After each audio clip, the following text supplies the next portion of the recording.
ये बड़ी चिंताजनक है और केवल देखिए करण सिंह, एक मिनट आपको रोक रहे हैं। बड़ी खबर एक और आई है कि शेख हसीना के फिनलैंड जाने की खबर है, यानी कि बांग्लादेश की प्रधानमंत्री शेख हसीना, जिन्हें वहां से हटने का अल्टीमेटम सेना की तरफ से दिया गया, और अब खबर ये आ रही है कि इस्तीफे के बाद शेख हसीना ने बांग्लादेश छोड़ दिया है। पहले इस्तीफा हुआ, उसके बाद उन्होंने बांग्लादेश छोड़ दिया है, ये खबर आ रही है, और उनके फिनलैंड जाने की खबर है। अब आप सोचिए कि किस तरह से डेवलपमेंट्स बांग्लादेश में हुए हैं, और क्योंकि भारत का पड़ोसी मुल्क है, हमारी नजर लगातार इस पर बनी हुई थी। कर्नल सिंह, मैं अभी थोड़ी देर पहले यही कह रही थी कि विदेश मंत्रालय बार बार बांग्लादेश को लेकर एडवाइजरीज जारी कर रहा था, विदेश मंत्रालय के संपर्क में रहने की बात कर रहा था। आप इसे मिलिट्री कू की तरह देख रहे हैं क्या?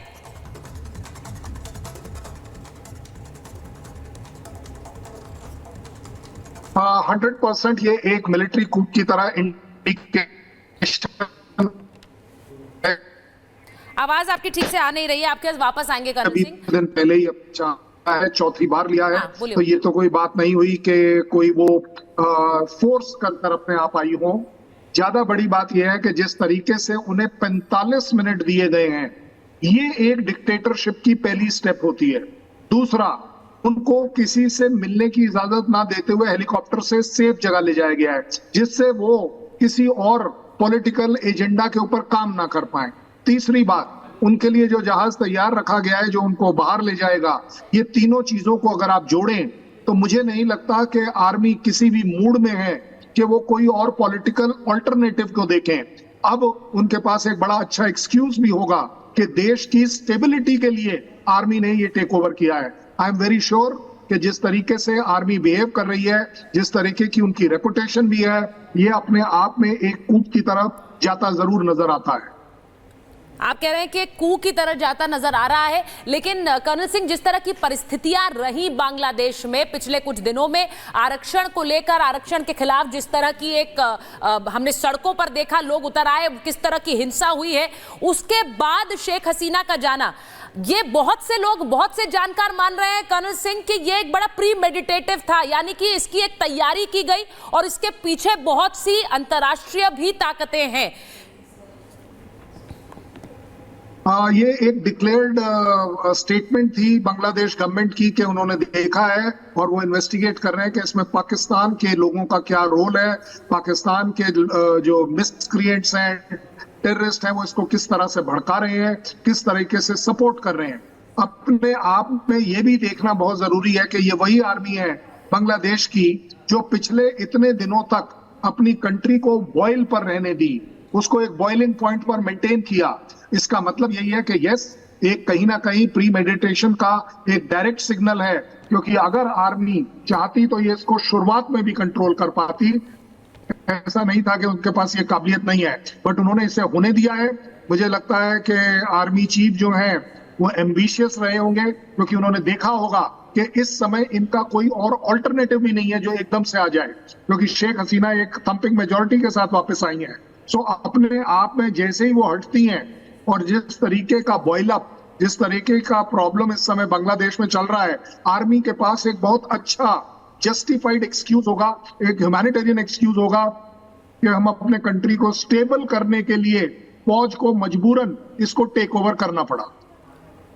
बड़ी बात सलोनी वो कह रहे हैं, क्योंकि एक थंपिंग मेजॉरिटी के साथ शेख हसीना का वापस आना, यानी सत्ता में वापस काबिज हुई थी, लेकिन उनके खिलाफ जिस तरह का प्रदर्शन हुआ, और खास करके जो राजनीतिक दल, वहां पर बैंड राजनीतिक दलों का एक तरह से चिंगारी लगाना, इस पर भी कई लोग सवाल उठा रहे हैं सलोनी। लेकिन बड़ी खबर जो हम अपने लगातार दर्शकों को बता रहे हैं, बांग्लादेश से वहां की प्रधानमंत्री शेख हसीना का देश छोड़कर चले जाना, यह कहा जा रहा है कि वो यूरोप गई है, यह कहा जा रहा है कि वो फिनलैंड जा सकती हैं, ऐसा बांग्लादेशी मीडिया खबर दे रही है। बिल्कुल सुचरिता, और बांग्लादेशी मीडिया ये खबर दे रही है कि फिनलैंड जा सकती हैं। हालांकि अभी ये भी कहा जा रहा है कि किसी सुरक्षित जगह पर शेख हसीना को ले जाया गया है। इस्तीफा उन्होंने दे दिया है, 45 मिनट का समय दिया था सेना प्रमुख ने। हमारे साथ लगातार कर्नल शैलेंद्र जुड़े हुए हैं।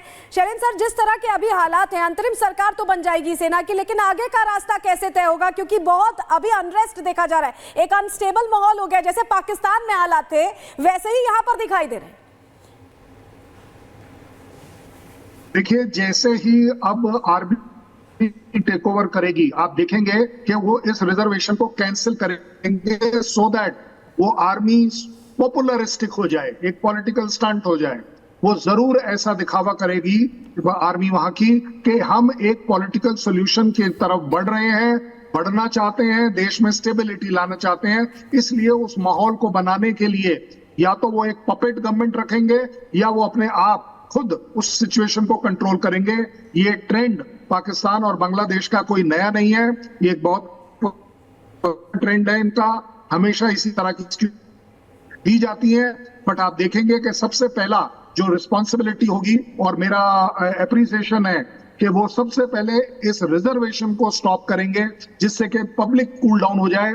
जब पब्लिक कूल डाउन होगी तो सपोर्ट विड्रॉल्स होंगे और आप देखेंगे ओवरऑल एक सिचुएशन बनकर आएगी जहां आर्मी या आर्मी की एक पपेट गवर्नमेंट वहां पर जरूर आएगी।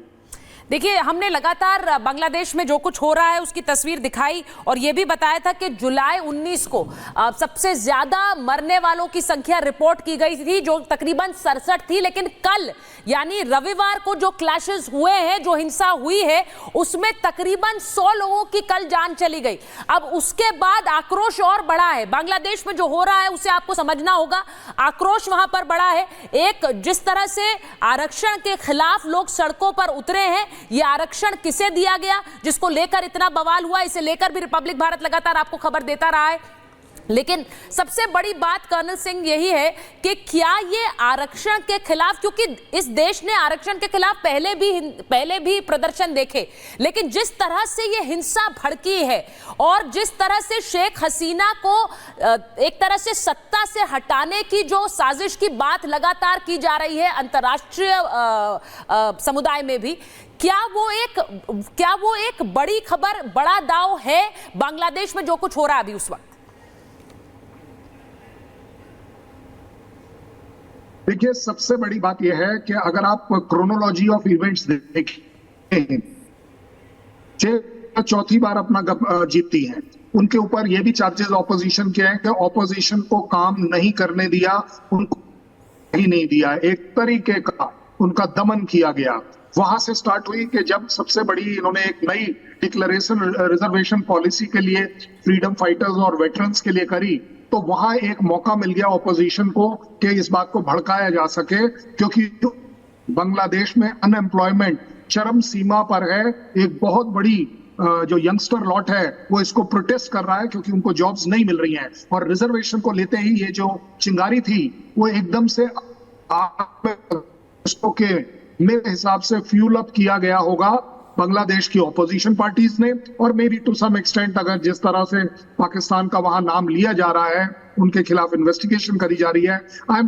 दिस इज वेरी रूटीन कि पाकिस्तान इस तरह की काम जरूर कर सकता है। इन सब के ऊपर जो आग में घी पड़ा होगा वो ये है कि पाकिस्तान आर्मी ने इसके ऊपर कोई भी कदम नहीं लिया इसको रोकने के लिए, इसको थामने के लिए।